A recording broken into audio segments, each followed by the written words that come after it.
السلام علیکم ورحمۃ اللہ میری گرو کرتی ہوئی یوٹیوب فیملی، اللہ آپ سب کو برکت دے اور آپ کے چہرے روشن رکھے۔ یہ ایک بہت ہی خوبصورت میلاد ہے اور ایسے شاندار بیانات آپ نے اس سے پہلے یقیناً نہیں سنے ہوں گے نا۔ ایسا کلام ہمارے میلاد کا ڈسٹنکشن یہ ہے کہ اس میں جو بھی کچھ پڑھا جاتا ہے الحمدللہ اس کو میں خود لکھتی ہوں اور آپ میرا کلام سنتے ہیں۔ الحمدللہ ثم الحمدللہ۔ ویڈیو کو لائک کر لیجئے، چینل کو سبسکرائب کر لیجئے اور تھم امپریشن کو کلک کر دیجئے تاکہ آپ کے انگوٹھے کے زور پر یہ میلاد ہم دنیا کے آخری سرے تک پہنچا سکیں، اور کمنٹس میں صلی اللہ علیہ وآلہ وسلم لکھیے۔ جب تک لکھا رہے گا تب تک آپ کو درود پاک لکھنے کا ثواب ملتا رہے گا۔ آئیے اس بہت خوبصورت میلاد کو بغیر سکپ کیے پورا سنتے ہیں۔ وَكَفَى بِاللَّهِ وَكِيلًا، اور کافی ہے اللہ ہم کو کارساز۔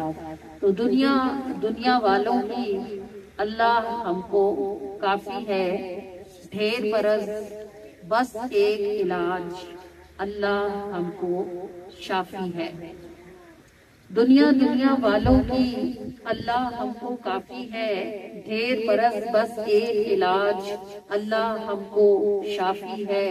اور فرش نہ رکھوں پاؤں میں، کیوں نہ اڑوں ہواؤں میں، میں نے مانگی اس نے دی ہے، سارے گناہ سے معافی ہے۔ فرش نہ رکھوں پاؤں میں، کیوں نہ اڑوں ہواؤں میں، میں نے مانگی اس نے دی ہے، سارے گناہ سے معافی ہے۔ دنیا والوں کی اللہ مجھ کو کافی ہے، اور میرے جیسے لاکھوں کروڑ اس کی عطا میں ایسا زور، میرے جیسے لاکھوں کروڑ اس کی عطا میں ایسا زور، بخشے جائیں منہ کالے بھی رحمت اس کی وافی ہے۔ ڈھیر برس بس ایک علاج اللہ مجھ کو شافی ہے، اور اس کے کرم کے اتنے رنگ گنے نہ جائیں دنیا دنگ، اس کے کرم کے اتنے رنگ گنے نہ جائیں دنیا دنگ۔ کوئی جنید ہے کوئی شبلی، کوئی بشر ہوا حافی ہے۔ دنیا والوں کی اللہ مجھ کو کافی ہے، ڈھیر مرض بس ایک علاج اللہ مجھ کو شافی ہے۔ اور آپ کریم صلی اللہ علیہ وآلہ وسلم کی رحمت والی ذات پر یہ صلاۃ والسلام جب میں پڑھوں گی آپ نے اس کو میرے پیچھے محبت کے ساتھ دہرا دینا ہے کہ حضور آپ کی جب سے نظر ہے، ہمیں جینا ہواؤں کا سفر ہے۔ حضور آپ کی جب سے نظر ہے، ہمیں جینا ہواؤں کا سفر ہے۔ اب اس کی سمجھ انہی کو آتی ہے جن کا جینا ہواؤں کا سفر ہو جاتا ہے، اور ہواؤں کا سفر انہی کا جینا ہوتا ہے جنہیں درود پاک کی کثرت کے سبب سے رسول اللہ کی نگاہ نصیب ہو جاتی ہے۔ اشبیلیا اسپین کا ایک علاقہ ہے، اس کا ایک لوہار تھا اور اس کا نام ہی صلی علی محمد تھا، یا اللہم صلی علی محمد۔ لوگ اس کا نام ہی بھول گئے۔ اس کی وجہ یہ تھی کہ وہ اتنی کثرت سے درود پڑھتا تھا کہ جو اس کے پاس بیٹھتا تھا وہ بھی درود پڑھنے لگتا تھا، تو لوگوں نے اس کا نام ہی اللہم صلی علی محمد رکھ دیا۔ وہ کرتا کیا تھا، وہ لوہار تھا نا، بھٹی تھی اس کی، جب لوہا خوب تپ کر گرم ہو کر آگ ہو جاتا تو وہ مزے سے بھٹی میں ہاتھ ڈالتا اور گرم سرخ انگارہ لوہا ہاتھ سے پکڑ کے نکال لیتا۔ تو لوگوں نے سے پوچھا کہ یہ آگ تمہارا ہاتھ کیوں نہیں جلاتی؟ اس نے کہا درود پاک کے نور نے اس نار کو ٹھنڈا کر دیا ہوا ہے۔ تو جب حضور علیہ السلام پر اتنا درود پڑھا جائے کہ بندہ حضور کی نگاہ میں آ جائے تو نار نور کے آگے ٹھہرتی نہیں ہے، کہ حضور آپ کی جب سے نظر ہے، ہمیں جینا ہواؤں کا سفر ہے۔ ہر ایک مشکل کو مشکل پڑ گئی ہے، درود پاک کا جب سے حسر ہے۔ بلائیں ہوتی ہے نا، جب وہ درود پڑھنے والے کے قریب آتی ہے نا تو اس کے گرد تو ایک حصار ہوتا ہے، وہ اس سے ٹکرا کے پریشان ہو جاتی ہیں، لیکن اس کو کیا کچھ بھی نہیں سکتی۔ ہر ایک مشکل کو مشکل پڑ گئی ہے، درود پاک کا جب سے حسر ہے۔ ملے ہو آپ جس کو وہ کیوں دیکھے، کہاں پورا ہوا کتنی کسر ہے۔ یہ جو ہوتے ہیں نا چھوٹے چھوٹے ترازو چھوٹی چھوٹی دکانوں پہ، تو وہ دیکھتے رہتے ہیں اس کو پاؤ زیادہ نہ چلا جائے، اس کو کلو کم نہ چلا جائے۔ وہ جن کے پاس لکڑ والا ترازو ہوتے ہیں نا، جو منو تولتے ہیں، انہیں پاؤ آدھا کلو کی فکر ہی نہیں ہوتی، ان کے منو جا رہے ہوتے ہیں، انہیں کیا غم کے ادھر کس کا زیادہ چلا گیا اور کس کا کم چلا گیا۔ جو اللہ کے خزانوں سے لیتا ہے اسے زمین والوں کی پرواہ ہی نہیں ہوتی کہ کس کے پاس زیادہ گیا کس کے پاس کم گیا، لوگ زیادہ لے گئے لوگ تھوڑا لے گئے، اس نے ایک کی جگہ 4 لے لیے، اس نے 3 لے لیے، ڈیم اٹ، ہونے دو، ہمیں کیا فرق پڑتا ہے؟ جہاں سے ہم لے رہے ہیں وہاں سے کمی آتی ہی نہیں ہے۔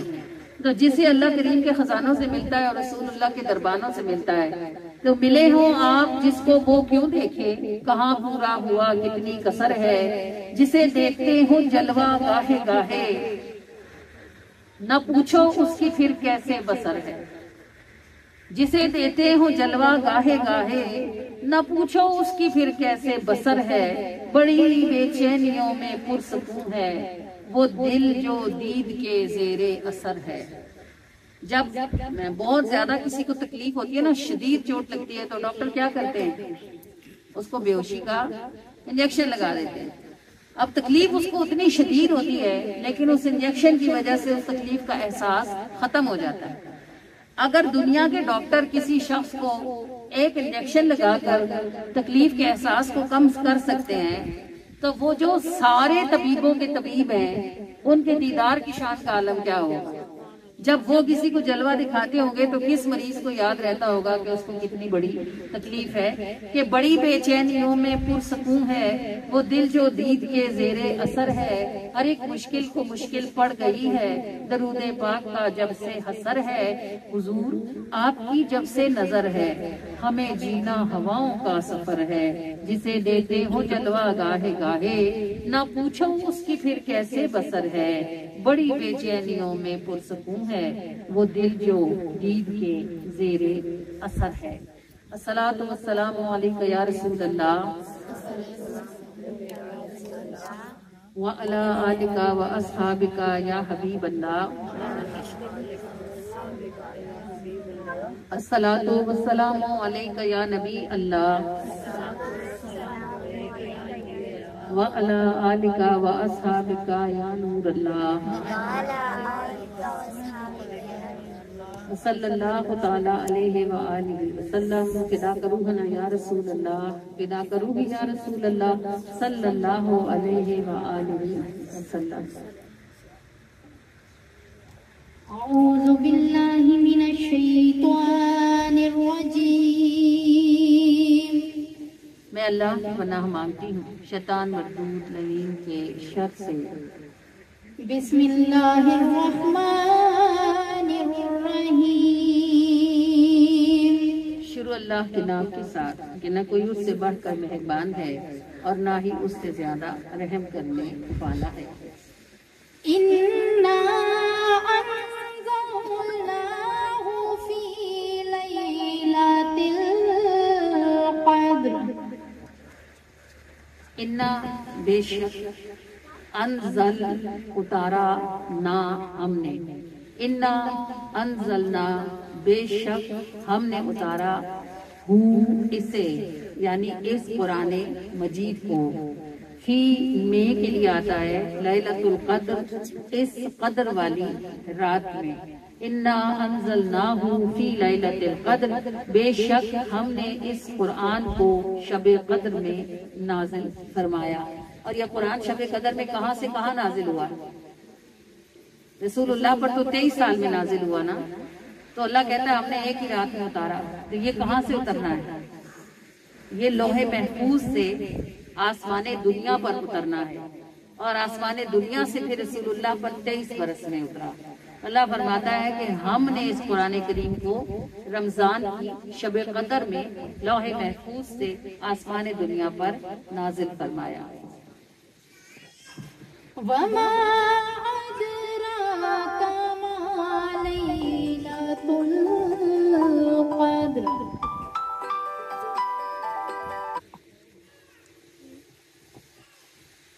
اور یہ قرآن اتنا بڑا نور ہے کہ تمام عالم اس کے نور سے جگمگاتے ہیں۔ تو اللہ فرماتا ہے کہ تم کیا جانو، ادراک ادراک کہتے ہیں اس علم کو جو روح پر اترتا ہے. جو کتابیں پڑھتی ہیں، جو آنکھیں دیکھتی ہیں، یہ وہ علم نہیں ہے. یہ وہ بات ہے جو اندر سے سمجھ آتی ہے جب اللہ سمجھاتا ہے. وما ادراک ما لیلۃ القدر، اور تمہیں کیا علم کہ اس لیلۃ القدر کی فضیلت کیا ہے، یہ کیسی عظمتوں والی اور برکتوں والی رات ہے. لیلۃ القدر خیر من الف شہر. بس تم اپنی سمجھ میں اتنا جان لو کہ یہ ایک رات 1000 مہینوں کی عبادت سے اعلیٰ اور افضل ہے. اب یہ لفظ آیا خیر من الف شہر، یہ نہیں ہے کہ اگر تم لیلۃ القدر میں ایک رات عبادت کرو گے، جاگو گے، تو اس کا ثواب 1000 مہینوں کے ثواب کے برابر ہوگا. 1000 راتوں کے برابر نہیں، 1000 مہینوں کی راتوں کے برابر. ایک مہینے میں کتنی راتیں ہوتی ہیں؟ 30 یا 31 یا 29 یا 30 چاند کے حساب سے. اللہ فرماتا ہے خیر من الف شہر، 1000 مہینوں سے لیلۃ القدر کی ایک رات بہتر ہے اگر تم اس ایک رات میں جاگو اور اپنے رب کی عبادت کر لو. تنزل الملائکۃ والروح فیہا بإذن ربہم. تنزل الملائکۃ والروح، اترتے ہیں اس میں فرشتے اور روح الامین یعنی جبرائیل. اور روایات کے مطابق جو لیلۃ القدر ہوتی ہے، 5 راتیں ہوتی ہیں نا رمضان میں، جو طاق راتیں ہوتی ہیں، جو عموماً لیلۃ القدر جن میں سمجھی جاتی ہے، ان میں سے جو بھی رات لیلۃ القدر ہوتی ہے اس خاص رات میں جبرائیل امین فرشتوں کے ساتھ آسمان سے زمین پر اترتے ہیں. اور روایات کے مطابق زمین پر پڑی ہوئی کنکریوں کی تعداد سے زیادہ اس رات فرشتے زمین پر موجود ہوتے ہیں. اور اس رات میں جبرائیل امین اللہ کے حکم سے مومنین کے ساتھ مصافحہ فرماتے ہیں، اور جس کے ساتھ جبرائیل امین مصافحہ فرماتے ہیں اس کی پوری رات آنسوؤں میں گزرتی ہے.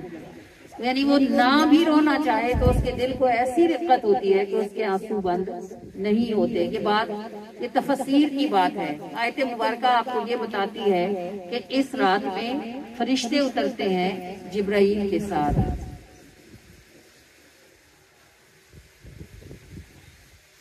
من كل امر سلام. اور اللہ کی طرف سے حکم لے کر اترتے ہیں سلامتی کا.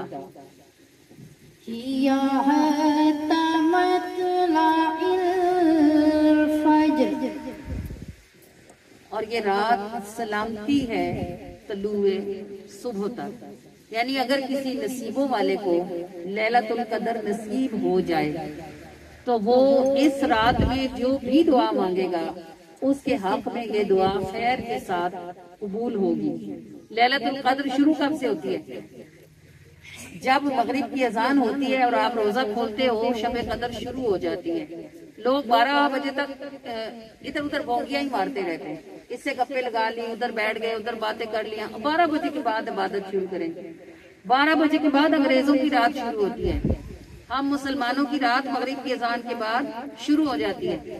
اور دنوں میں تو جو آپ کا جی چاہے جہاں مرضی جاؤ، جو مرضی کرو. لیکن جب جاگنے کی راتیں ہوتی ہیں، چاہے وہ شب معراج ہو یا چاہے وہ شب قدر ہو یا وہ 27 رجب کی رات ہو، مغرب کی اذان کے بعد سے عبادت کا ٹائم شروع ہو جاتا ہے اور فجر کی اذان تک یہ رات ہوتی ہے. اگر کوئی اس رات میں اپنے اللہ کو منا لے تو کبھی کبھی وہ اپنی آنکھوں سے نور کو دیکھتا ہے. کبھی وہ نور فوارے کی شکل میں ہوتا ہے، کبھی وہ نور نلکے سے نکلنے والے پانی کی شکل میں ہوتا ہے، اور کبھی کبھی وہ نور اس کی آنکھوں سے بہنے والے آنسوؤں کی شکل میں ہوتا ہے. جس کسی کو لیلۃ القدر کبھی مل جاتی ہے، صبح اس کا چہرہ بھی سورج کی چمکدار کرنوں کی طرح روشن ہوتا ہے. آپ کو جب نصیب ہوں کبھی یہ راتیں تو شیطان کے کہنے میں آ کے سستی نہ کرنا، کیونکہ شیطان کو پتا ہے کہ یہ رات کیا ہے، آپ کو نہیں پتا. اس لیے وہ آپ کو لارے لگاتا رہتا ہے. ویسے آپ رات کو 2 بجے تک سوئے، ان راتوں میں رات کو 8 بجے ہی نیند آنے لگتی ہے. سستی شروع ہو جاتی ہے، جمائیاں شروع، اللہ اتنے نفل پڑھنے ہیں اور اتنا کچھ بھی نہیں ہوتا. ایک بار بندہ وضو کر کے کھڑا ہو جائے اور اللہ کو کہہ دے اللہ میں نے پوری رات جاگنا ہے, مجھے شیطان سے بچا لے, تو اللہ بچا بھی لیتا ہے اور اللہ کھڑا بھی فرما دیتا ہے. آپ کو صرف نیت کرنی پڑتی ہے. صدق اللہ العظیم.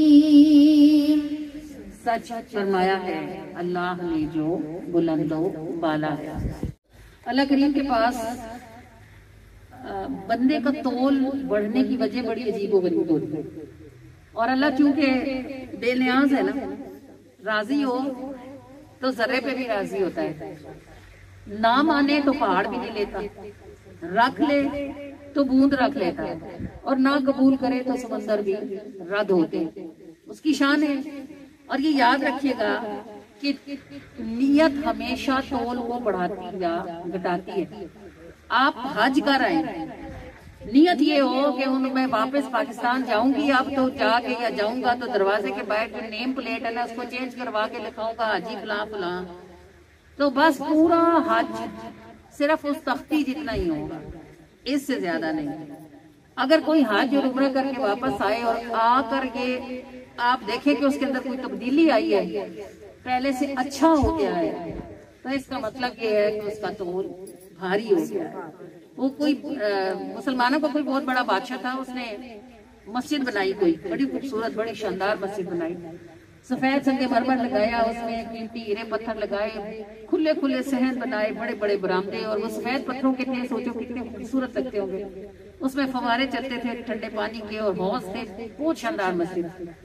جب وہ مسجد تعمیر ہو گئی نا, مکمل ہو گئی, تو پھر اس کا ایک کتبہ بنایا گیا. کتبہ بنایا گیا کہ اس کے اوپر لکھا گیا کہ بھئی فلاں بادشاہ نے فلاں سن میں اس مسجد کو تعمیر کروایا. وہ کتبہ تیار کر کے رکھا گیا کہ صبح اس کو لگائے گئے. صبح جب اسے لگانے لگے تو اس میں بادشاہ کی جگہ کسی مائی کا نام لکھا ہوا تھا. وہ لکھا ہوا تبدیل ہو گیا. وہ بڑا حیران ہوا, یہ مائی کا نام کدھر سے آ گیا. وہ جس نے لکھا تھا اس کو بلایا, اس کی خوب جاڑ پٹک ہوئی کہ تجھے نام کس کا لکھنا تھا, اور تو نے وہ قسمیں کھائے کہ میں نے بادشاہ کا ہی نام لکھا ہے. ہو ہی نہیں سکتا, یہ پتھر ہے, کوئی کاغذ تھوڑی ہے کسی نے ربڑ سے مٹا دیا. تو نے یا تو کتبہ کسی اور کا بھیجا. اس نے کہا مسجد کا کتبہ ہے, کسی اور کا کیسے ہو سکتا ہے. بہرحال وہ لے گیا واپس. اس نے وہ انگریور بولتے ہیں اس کو, جو وہ کھودتا ہے نا سنگ مرمر کی سلیں جو کھود کے لکھتا ہے, وہ لے گیا. اگلے دن وہ پھر اس نے لا کے بادشاہ کو چیک کرایا کہ دیکھیں جی اس میں شہنشاہ معظم فلاں فلاں وزیر نے دکھایا. وہ خوش ہو گیا, بہت اچھا ہے, تو رکھو جی صبح لگے گا. صبح اٹھے تو پھر اسی مائی کا نام. بادشاہ تھا ذرا عقل مند تھا, اس نے کہا جاؤ ڈھونڈو اس مائی کو, ہے کون, کیوں اس کا نام بار بار آتا ہے. وہ ڈھونڈ کے پتہ چلا کہ محل سے تھوڑے فاصلے پر اس کی کچی سی کوٹری تھی اور بے بس بیچاری سی مائی تھی. تو اس کو بلایا گیا, بادشاہ دربار میں بلایا. اس سے کہنے لگا اماں یہ جو مسجد بن رہی تھی اس میں تم نے کیا حصہ ڈالا ہے. تو اماں کہنے لگی پت میرے کول کی ہے جب میں کچھ ڈالا. انہوں نے کہا تم تو بادشاہ ہے, تیرا محل ہے, میں تو اماں بوڑھی غریب مسکین روٹی کے بھی لالے, میں کیا ڈالتی. اس نے کہا اماں پھر بھی کچھ حصہ ڈالا ہوگا. وہ کہنے لگی تمہارے مزدور جب گدے لے کر یہاں سے گدوں پر جب سامان لاد کے محل کی طرف اوپر جاتے تھے نا, رستہ چڑھنے والا تھا تو کتنے گدے گر جاتے تھے, ان کی ٹانگیں زخمی ہو جاتی تھی. تو میں نے اپنے گھر سے پرانے بوریے لا کے ادھر بچھا دیے تھے رستے میں, تاکہ بوریوں پر چلنے کی وجہ سے گدے گر کے زخمی نہ ہو. بس میرا یہ حصہ. سمجھ آئی آپ؟ اللہ تعالیٰ ظالم نہیں ہے, اللہ بڑا مہربان ہے. جس کی جتنی ہمت ہے نا, وہ اپنی ہمت جتنی نیکی کر لے, اللہ اس کی نیکی کو قبول کر لے. بادشاہ کو بادشاہ کس نے بنایا؟ اللہ نے بنایا. وہ اتنی بڑی مسجد بنا سکتا ہے. اس بوڑھی اماں کو غریب کس نے رکھا ہوا ہے؟ اللہ نے رکھا ہوا ہے. تو اگر بادشاہ نے اتنی بڑی مسجد اپنی دولت سے بنا لی, اور اماں نے بادشاہ کی نیت میں شاید کچھ ہو, وہ تختی لگوانا چاہتا ہو کہ میرا نام ہو, اماں نے تو بورے چپ کر کے بچھائے تھے نا, تو اماں کا تول اللہ کے نزدیک بڑھ گیا, زیادہ ہو, کیونکہ اس کی نیت نیک اور خالص تھی. سمجھا کرو, اللہ پاک زیادہ نہیں دیکھتا, اللہ پاک تھوڑے کو اچھی نیت کے ساتھ دیکھ لیتا ہے. نیت کرنا سیکھو تاکہ اللہ کے پاس تول بڑھ جائے. مولا میرا ود جائے تول اونچا کر دے